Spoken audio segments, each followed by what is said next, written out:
We live in interesting times. For the headlines. We are basically rescuers in the U.S. state of Oklahoma were searching for survivors in the tangled remains of mobile homes and other structures demolished overnight by a powerful tornado that killed at least 6 people.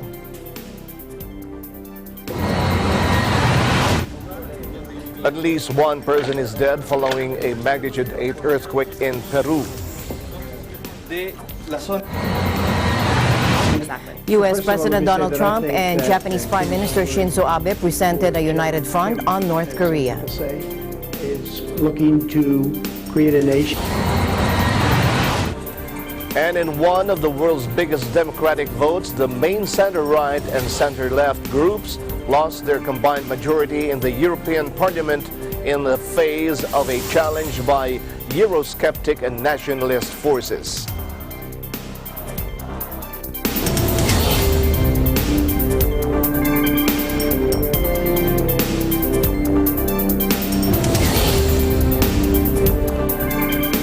I'm Alma Angeles, wherever you're watching from around the world. Thank you very much for joining us.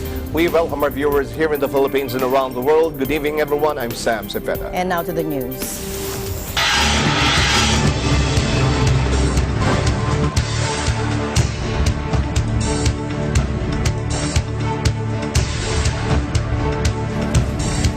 Rescuers in the U.S. state of Oklahoma were searching for survivors in the tangled remains of mobile homes and other structures demolished overnight by a powerful tornado that killed at least 6 people. Take a look. We are basically right now doing a search effort and trying to assess everything. We can confirm there's been 2 fatalities at this point in time. There has been 2 fatalities at this point in time. A majority of the hotel second story is not there, so it's leveled. So it's that, and then also the debris of the mobile home park, which you understand there's usually a lot of debris on those particular units. So yeah, it's making it difficult at night. We have light plants out on site. We've had them on site immediately after it responded. So. The city of about 17,000, 25 miles west of state capital of Oklahoma City, was just recovering from serious flooding when the storm hit late Saturday with little warning. At least 29 people were hospitalized with injuries ranging from minor to critical. A mobile home park was nearly flattened, and White said residents had been moved to temporary shelters. The National Weather Service office in Norman, Oklahoma tweeted that Saturday's tornado was an EF3 on the enhanced Fujita scale, meaning it packed winds of 136 to 165 miles per hour, making it capable of inflicting severe damage. The NWS said the storm was on the ground for 2.2 miles. El Reno and Oklahoma City are in what is often referred to as Tornado Valley, a region frequently hammered by storms of rare intensity, particularly in spring and early summer.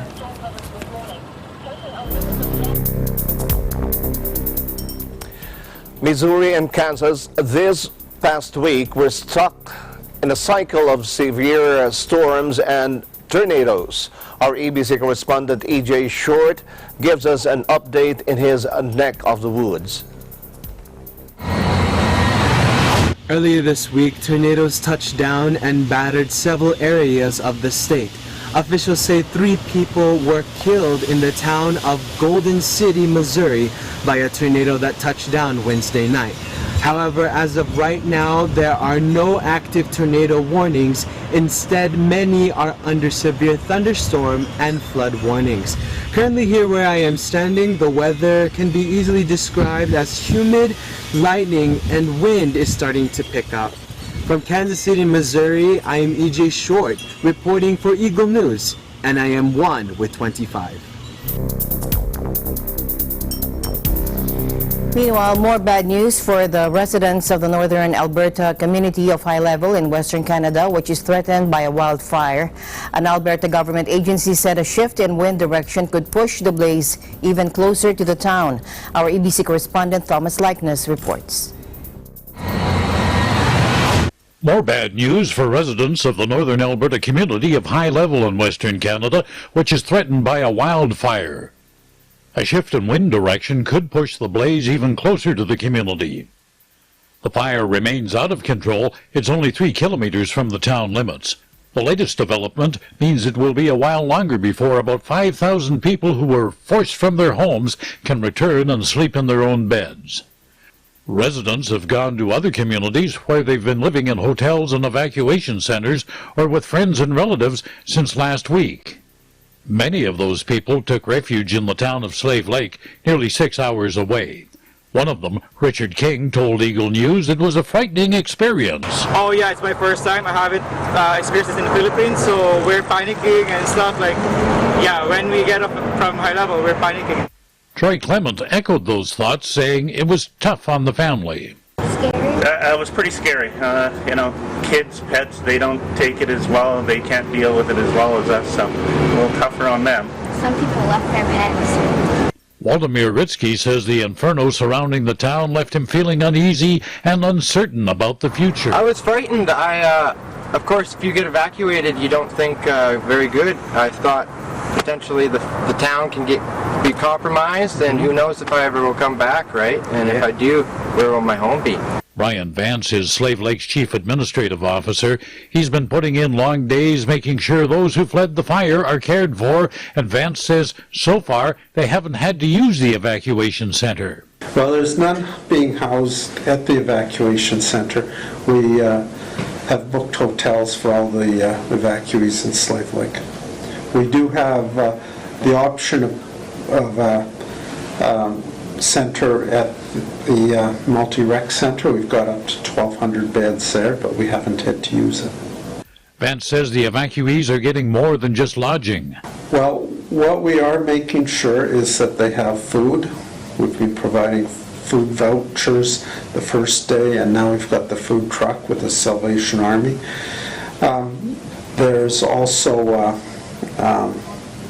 kits with toothpaste and shampoo and stuff available. We've got lots of those kits. The Alberta government has stepped up to the plate and is giving evacuees money to cover their expenses. The weather in high level remains hot and dry with no rain in the forecast in the near future, and the fate of the town hinges on the wind. Firefighters are hoping it will not fan the flames any further and push the blaze closer to the town. Thomas I. Likeness, Eagle News, I'm 1 with 25.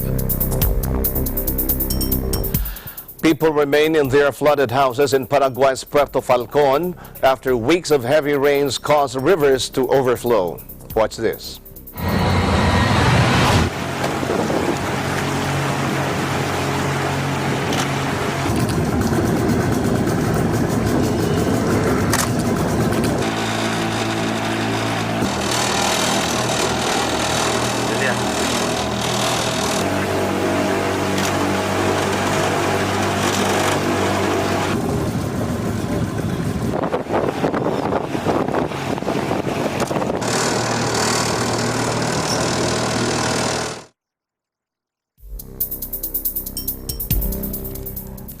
Meanwhile, at least one person is dead following a magnitude 8 earthquake in Peru, and the extent of damage leaving a large area without power. That is according to officials.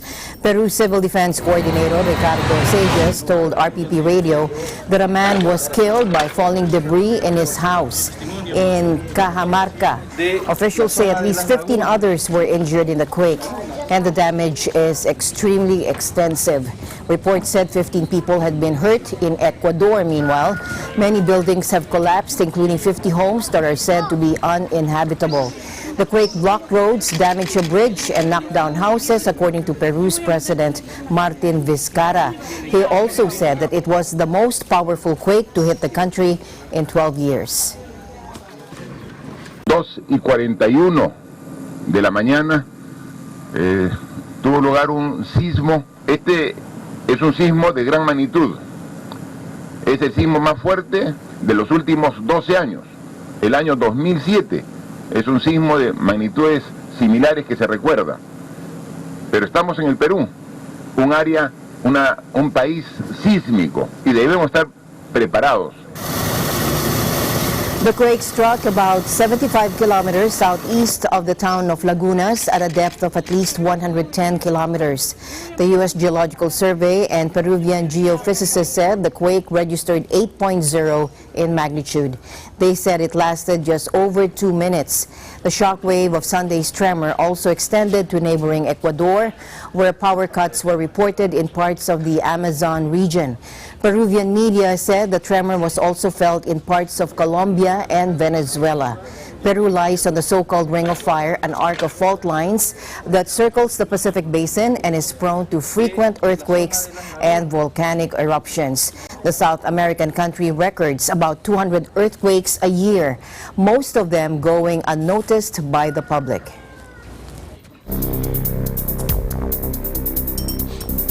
And staying in Japan, U.S. President Donald Trump and Japanese Prime Minister Shinzo Abe presented a united front on North Korea, then trying to pressure the country to give up its nuclear and missile programs. Take a look.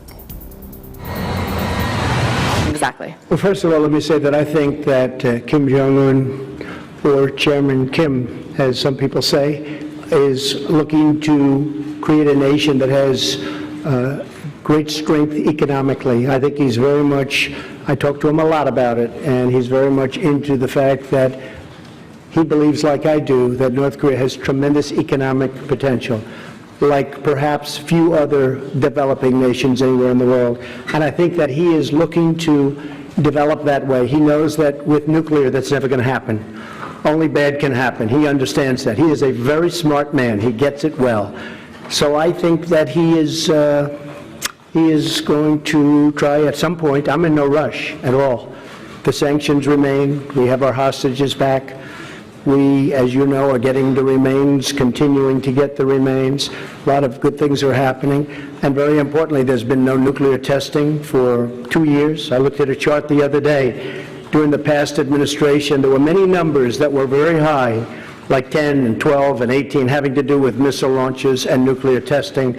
And for the last 2 years on the bottom, it had 0 and 0. So I am very happy with the way it's going. And intelligent people agree with me. You're not bothered at all by the small missiles? No, I'm not. I am personally not. Japanese Prime Minister Shinzo Abe also said he had won the backing of U.S. President Donald Trump for a proposed meeting with North Korea's leader Kim Jong-un. Abe has said that a face-to-face meeting with Kim is the only way to solve the emotional issue of Japanese people who Tokyo believes were abducted by Pyongyang. Just like 2 years ago when they visited Japan, they encouraged and gave comfort to the members of the victims.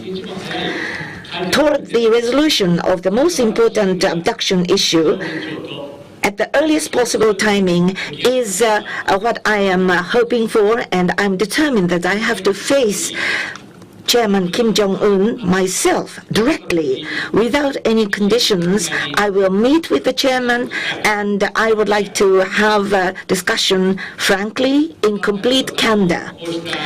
President Trump has expressed strong support to my determination as such by saying that he would support me totally and would not spare any efforts in assisting me. Continuously, we will have the close collaboration between the two countries. We shall missing no opportunities and look toward the early resolution of the abduction issue. We will act resolutely. The Prime Minister and I continue our close consultation in pursuit of peace and security on the Korean Peninsula. The essence of our approach is peace through strength. And this is a strong alliance indeed. The U.S.-Japan alliance is steadfast and ironclad. We want peace and we want stability. We continue to hope that Chairman Kim seizes the opportunity to transform his country through denuclearization. It is a country with tremendous economic and other potential. The United States also remains committed to the issue of abductions, which I know is a top priority for Prime Minister Abe. Earlier today, I met for the second time with a group of Japanese families who have suffered the unthinkable heartbreak of having their loved ones abducted by North Korea. The United States will continue to support Japan's efforts to bring these abductees home. Japan suspects dozens of people who are still missing were abducted by North Korean agents in the 1970s and 80s to train their own spies in the Japanese language and culture. North Korea has admitted to abducting about a dozen Japanese citizens in the 70s and 80s and allowed 5 to return home, but says others had died. I'd like to ask for your continuous support. President Donald Trump downplayed a recent missile test by North Korea a day after his national security advisor called the actions a violation of United Nations resolutions. He also praised North Korean dictator Kim Jong-un for criticizing Democratic presidential candidate Joe Biden. A statement by North Korean state media earlier in the week called Biden a fool of low IQ and an imbecile, bereft of elementary quality as a human being, let alone a politician. A follow-up on North Korea. You tweeted about North Korea yesterday. Do you believe that they violated UN resolutions with the short-range missile launch? And does it give you pause at all to be appearing to side with a brutal dictator instead of with a fellow American, the former Vice President Joe Biden? Well, Kim Jong-un made a statement that Joe Biden is a low IQ individual. He probably is, based on his record. I think I agree with him on that. But at the same time, my people think it could have been a violation, as you know. I view it differently. I view it as a man, perhaps he wants to get attention, and perhaps not. Who knows? It doesn't matter. All I know is that there have been no nuclear tests. There have been no ballistic missiles going out. There have been no long-range missiles going out. And I think that someday we'll have a deal. I'm not in a rush. Tremendous sanctions being put on the country of North Korea, and again, Kim Jong-un understands the unbelievable economic potential that country has.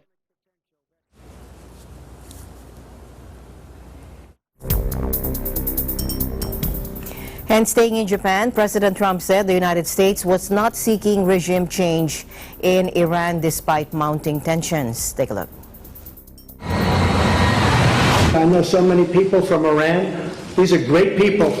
It has a chance to be a great country with the same leadership. We're not looking for regime change. And I'm not looking to hurt Iran at all. I'm looking to have Iran say no nuclear weapons. We have enough problems in this world right now with nuclear weapons. No nuclear weapons for Iran. And I think we'll make a deal. I think Iran, again, I think Iran has tremendous economic potential. Washington has decided to deploy 1,500 additional troops to the Middle East amid growing friction with Tehran after Trump pulled out of a landmark nuclear deal and later reinstalled tough sanctions. But Trump appeared to give backing to his host, Prime Minister Abe, to mediate amid reports the Japanese Prime Minister is considering a trip to Tehran to negotiate. And I do believe that Iran would like to talk, and if they'd like to talk, we'd like to talk also. We'll see what happens. But I know for a fact that the Prime Minister is very close with the leadership of Iran, and we'll see what happens. That would be fine. Nobody wants to see terrible things happen, especially me.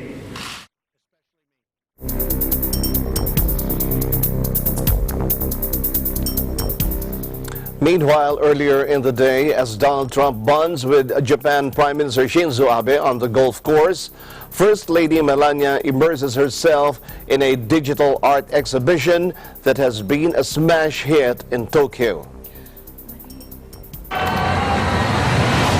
It's one...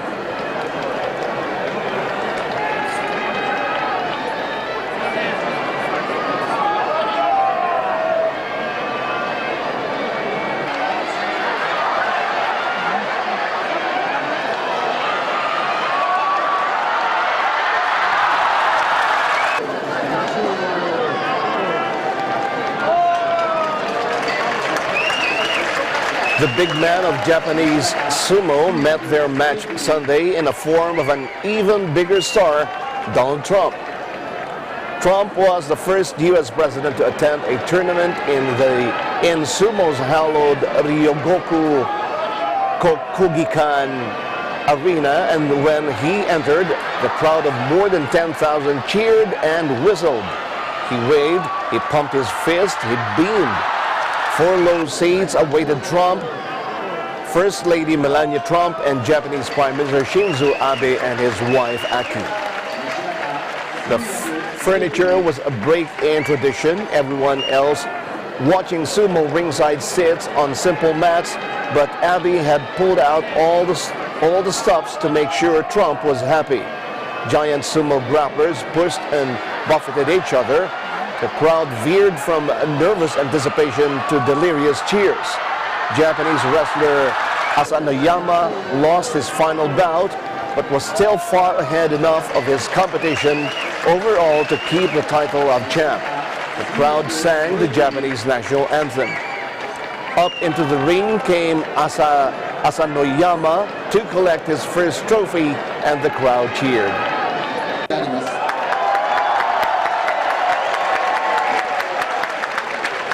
Of commemoration, Asanoyama, which was so large that a child could have curled up inside. The crowd cheered even more loudly. But then came the American trophy. This is officially known as the President's Cup, but is already popularly known as the Trump Cup. Unlike the previous two, the U.S. trophy was carried into the ring under a white sheet. An official in traditional Japanese garb then pulled this off, revealing a glistening, also gigantic cup and prompting a chorus of whistling and oohs. Entering the ring, Trump read a brief presentation to Asanoyama. He got a big cheer when he mentioned that the award was being given in the new imperial era of Reiwa.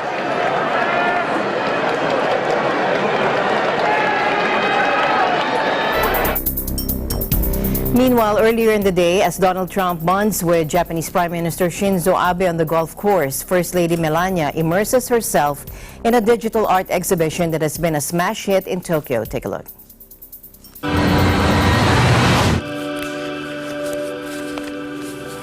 It's one place ticked off her Instagram bucket list. She was joined by her Japanese counterpart, Mrs. Aki Abe, at Team Lab's Borderless. They passed through a room filled with glowing lanterns that lit up at their touch. Melania Trump put her own spin on the aquarium, adding a, quote, be best element to it. Children attending grade school within the Setagaya Public School District created artwork for a digital aquarium at the museum that is projected onto its walls. They had help from the First Lady, who drew photos of fish for the installation. After she drew a purple fish for one local student and addressed it to the little girl, children crowded her, asking for autographs and drawings.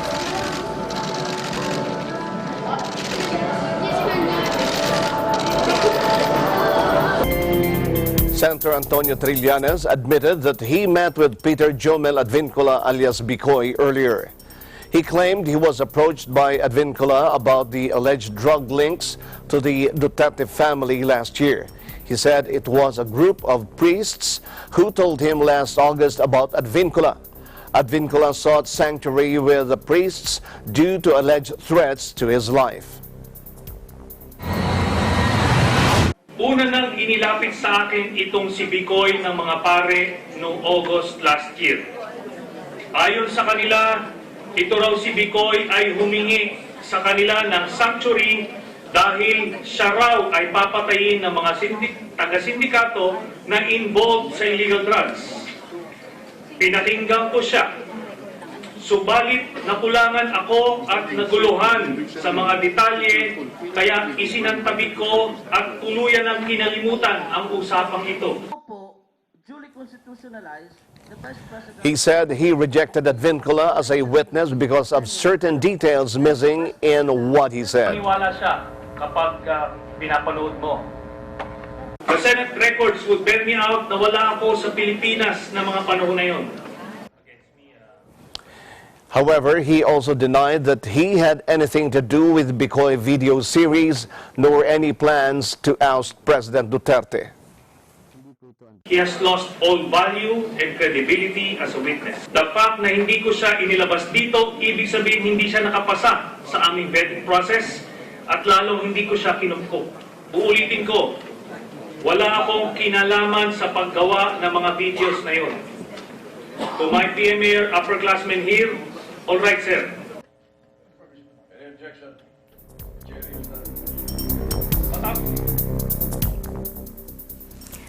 Europe's mainstream political parties took a hit in elections on Sunday but held off a strong surge by the populist right of Marine Le Pen, Matteo Salvini and Nigel Farage. In one of the world's biggest democratic votes, the main center-right and center-left groups lost their combined majority in the European Parliament in the face of a challenge by Eurosceptic and nationalist forces. The symbolic clash of the campaign saw French far-right leader Le Pen's national rally on course to come in just ahead of presidential Emmanuel Macron's centrist movement, damaging his drive for deeper European integration. In Britain, meanwhile, Farage's one-issue Brexit party appeared to have trounced the main parties, and he will send a large contingent of British Eurosceptics to a parliament they want to leave in a few months. Never before in British politics has a new party launched just 6 weeks ago topped the polls in a national election. The reason, of course, is very obvious. We voted to leave in a referendum. We were supposed to do so on March the 29th, and we haven't. And in Italy, Salvini's far-right league achieved a similar result, strengthening its role at the core of a vocal populist faction in the EU's legislature. The advance of the right was less pronounced in Germany, where a strong showing by the Greens was reflected in a green wave in many countries, but the anti-immigrant AfD broke the 10% barrier. Turnout EU-wide was estimated at 51%, the highest in 20 years, suggesting more than 200 million citizens across the 28-nation bloc voted in a poll billed as a battle between populists and pro-European forces.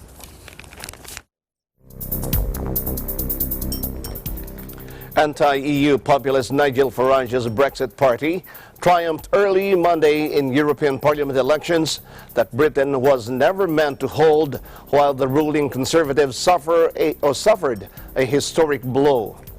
But the polls exposed the divisions that remain 3 years after Britons voted to leave the European Union, with the pro-EU Liberal Democrats and Greens also making huge gains. Sunday's election was held against the backdrop of political disarray in Britain that saw Prime Minister Theresa May last week announced her resignation after failing to deliver Brexit on time. I will shortly leave the job that it has been the honour of my life to hold. The second female Prime Minister, but certainly not the last.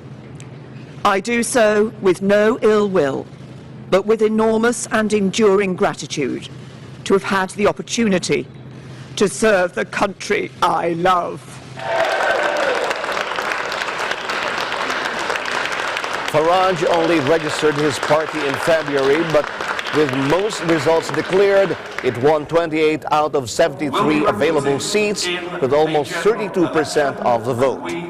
Much of the support was at the expense of May's Conservative Party, which slumped to 9% of the vote. Apparently, it's the worst electoral performance since 1832. But the main opposition Labour Party, which has been accused of a confusing position on Brexit, also took a hit, with its vote share falling to around 14%. Farage and the lead campaigner in the 2016 referendum to leave the EU said his party should now have a say in any new Brexit negotiations with Brussels. The new date is the 31st of October.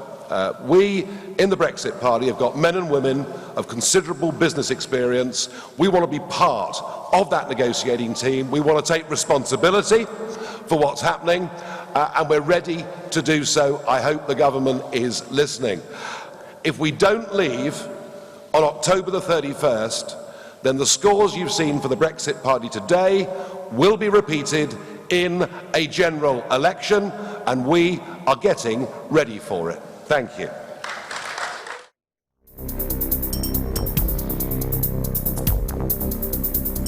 Earlier, our EBC correspondent was at the scene when the UK Prime Minister resigned. V sees and reports. V. Britain's Prime Minister Theresa May announced her resignation outside 10 Downing Street in central London last Friday, the 24th, 2019. Beleaguered British Prime Minister Theresa May made her long-awaited announcement last Friday that she will resign on June the 7th, 2019, following a Conservative Party mutiny over her remaining in power. Her resignation has now started a Conservative Party leadership race where many prominent Conservative MPs can declare for their intent to stand for leadership of their party and ultimately become Prime Minister of the United Kingdom. Reporting from central London, I'm V. Manuel Season for EBC UK, and I'm one with 25.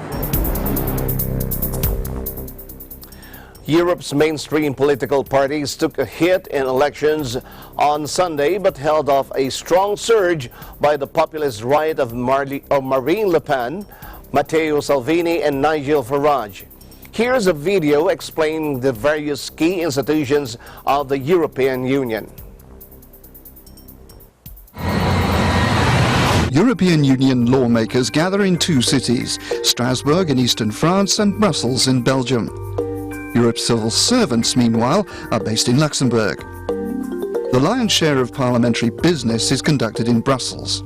In 23 standing committees, 705 Euro MPs examine and amend proposals from the Council or the Commission. The 1997 Treaty of Amsterdam established parliamentary plenary sessions in Strasbourg. Once a month, lawmakers and hundreds of parliamentary assistants travel to the eastern French city, and from Monday to Thursday, MPs vote on legislation in the full gaze of the media. Since 1999, when it was inaugurated, the Louise Weiss building, named after the journalist and French politician, has become the emblem of Europe. 17 stories high, 220,000 square meters of space. A symbol of Franco-German reconciliation, the Parliament is organised according to political affiliation rather than nationality. The President is chosen from Euro MPs and serves a 2.5-year renewable term. An army of interpreters dominates proceedings. There are 24 official languages. This means more than 552 linguistic combinations are possible, as each language can be translated into 23 others.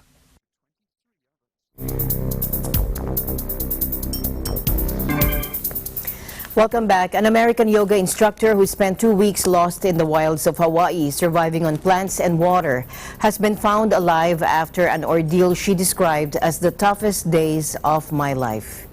Amanda Eller, 35 years old, was rescued Friday beside a creek bed at the bottom of a ravine in a national forest on Maui after a helicopter spotted her. She had been walking on a hike, or she had been out on a hike when she vanished. But funding the helicopters, and it did come down to life and death, and I had to choose. And I chose life. I wasn't going to take the easy way out, even though that meant more suffering and pain for myself. But I have the most gratitude and respect and appreciation. I can't even put it into words for the people that have helped me, for the people that have prayed for me, for the people that were at base camp. And I appreciate more than words can say all of those donations for the GoFundMe, which has funded like my helicopters, because I had no idea how I was going to pay for that. But funding the helicopters and helping, the people that have come out to like search for me, paying for their plane tickets. The thing is, the last 17 days of my life have been the toughest days of my life. Amisha Chauhan, a survivor of the Everest traffic jam, who is in hospital recovering from frostbite, said climbers without basic skills should be barred to prevent a recurrence of this year's deadly season on the world's highest peak. 10 people have died in little more than 2 weeks after poor weather cut the climbing window, leaving mountaineers waiting in long queues to the summit, risking exhaustion and running out of oxygen.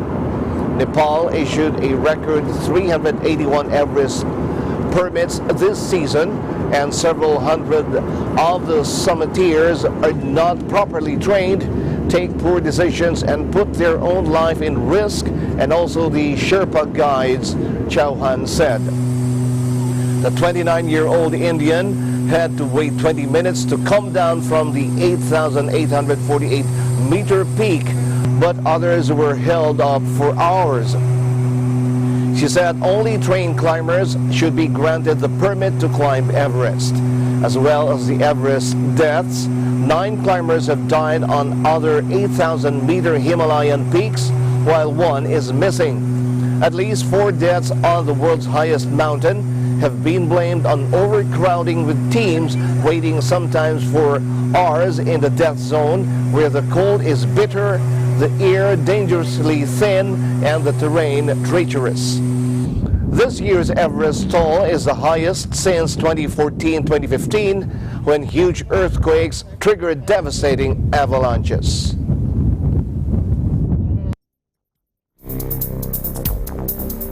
In other news, French police have arrested a suspect over an explosion in the heart of the southeastern city of Lyon last week, which injured 13 people, according to Interior Minister Christophe Castaner. Police had been hunting for a man seen cycling near the scene of the blast, who was wearing a green t-shirt and Bermuda shorts and carrying a dark rucksack. A suspect has been arrested, Castaner wrote on Twitter. The Paris prosecutor's office, which has jurisdiction over terrorist investigations in France, confirmed that the man, a 24-year-old arrested in Lyon, is the suspected bomber. He had been the target of an extensive manhunt since Friday night, when an explosive device filled with screws and ball bearings was placed in front of a bakery near the corner of 2 crowded pedestrian streets in the historic center of Lyon. Police circulated photos of the suspect on Twitter, leading to several dozen calls from people with information.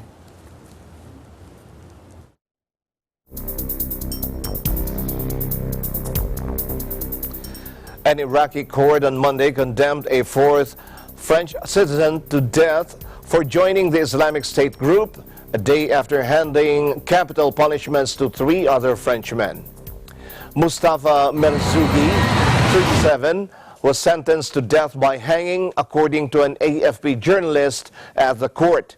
In recent months, Iraq has taken custody of thousands of jihadists, including foreigners captured in neighboring Syria by the U.S.-backed Syrian Democratic Forces, SDF, during the battle to destroy the ISIS caliphate.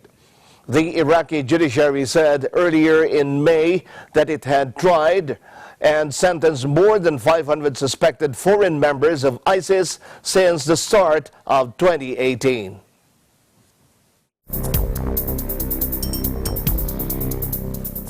Clashes between inmates killed 15 people at a jail in Amazonas State in northern Brazil on Sunday, according to the Regional Prison Authority. The clashes broke out at around 11 a.m. local time during visiting hours at the facility, located some 28 kilometers from state capital Manaus. Some of the inmates were stabbed with sharpened toothbrushes, while others had been strangled, adding that an investigation has been opened to determine the cause of the fight, according to authorities. Brazil has the world's 3rd largest prison population, with 726,712 inmates as of June 2016, according to official statistics. The population is double the capacity of the nation's prisons, which in the same year was estimated to be 368,049 inmates.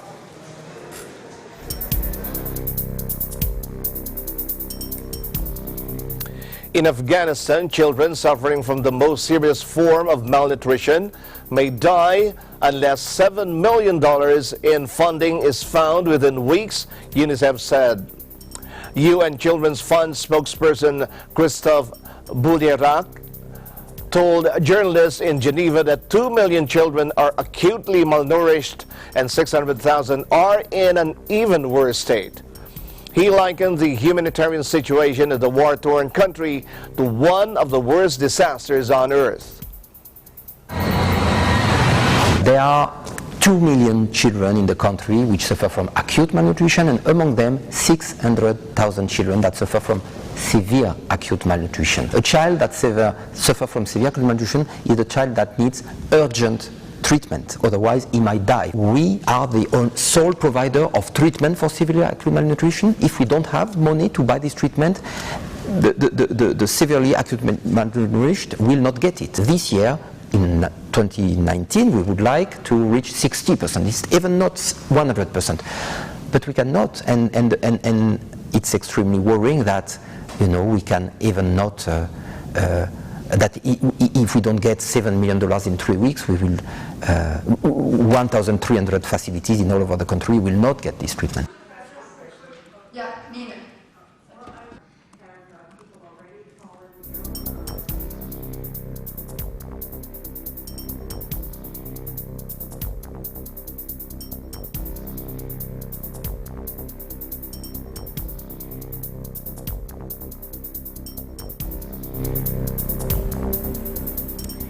Iglesia ni Cristo or Church of Christ in Leeds in the United Kingdom completed their donation drive. What they did was collect new books, clothes, toys, and even a bike, and then donated them to the Headingley shop and warehouse. Here's Grace Rivera for the details.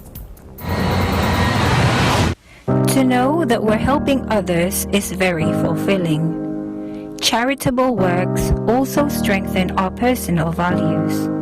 We even teach our children the value of sharing and giving so that they can grow up with a greater appreciation of everything around them. The members of the Iglesia ni Cristo in Leeds are doing their share of giving by donating toys, children's books and clothes to their local charity, Martin House Children's Hospice.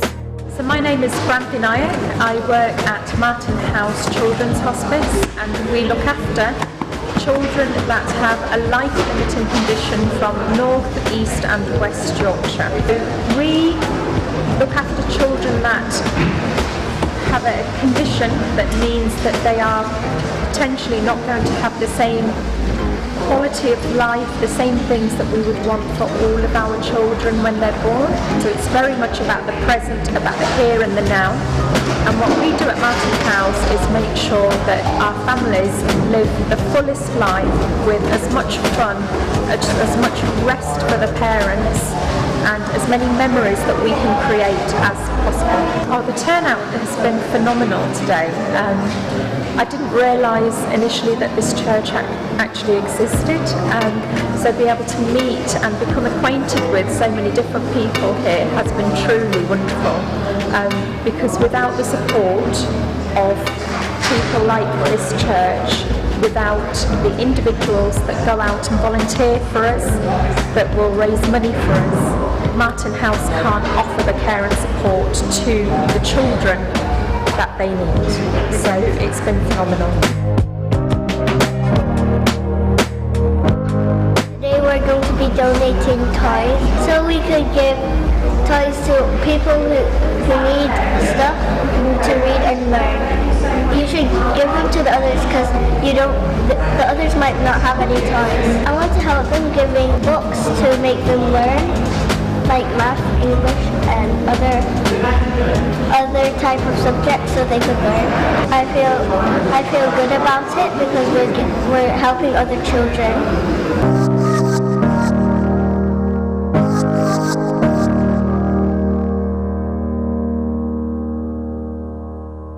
Reporting from Leeds for EBC London Bureau, I'm Grace Rivera and I'm 1 with 25.